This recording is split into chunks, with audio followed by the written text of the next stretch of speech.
Welcome to the Village People's Weekly Roundup, Part 1. You've reached Talking with Dr. Terry, 180 Seconds to a Better You, message number 160. I'm Dr. Terry Wurzbacher.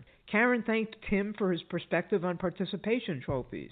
April reiterated that you don't have to label things good or bad. There's those labels again, and remember good old Willie, that's Shakespeare, of course. Nothing is good or bad, but thinking makes it so. Karen is also hoping that many of you will do the experiment regarding writing and typing and report on the results. She also liked, as I did, Tim's using short videos to help reset when time is short. Ramona said that people's comments on the weekly roundup are insightful, inspiring, and entertaining, and I just love that. At least you gave your walking a fair shot, and now you do have to listen to your body, which is what you're doing and you said you're doing.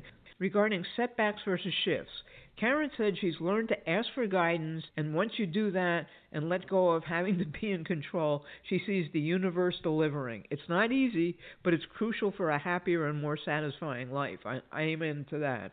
She also reminded us that resistance is de-energizing, demotivating, and de-spiriting. I like that. Coach Clifford also mentioned Dr. Gilbert's "It's just a bend in the road, not the end of the road." April applied what we're talking about to a tree she planted, and and she has to hold it up with a stake in order to teach it how to stand up for itself. She says this is like the universe having to teach us some of our lessons, and amen to that, April. About communication languages, Karen agreed with me that texting is not a way to carry on a conversation. I did love how she uses handwritten notes and cards to support friends who are hurting or in need. Her mentioning that we need to know how the other person prefers to communicate is key to developing a good relationship. It's a simple question, and people appreciate it when you ask. Thank you for that, Karen. Ramona said she was glad I overcame my fear of the phone to do this hotline. Ramona finds the phone the most efficient and reliable way to communicate. I don't disagree, it's just extremely hard for me. Aaron talked about having to learn the communication styles of his employees and how his and the employees don't always match. So it's hard until you can establish a rhythm. I think that was such an astute observation.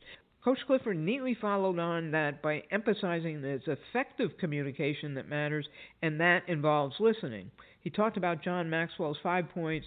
Tim told a funny story that I think many of us can relate to. He said that he may forward an email to his kids, but then he has to text them or message them to tell them he sent an email and they should go look at their email.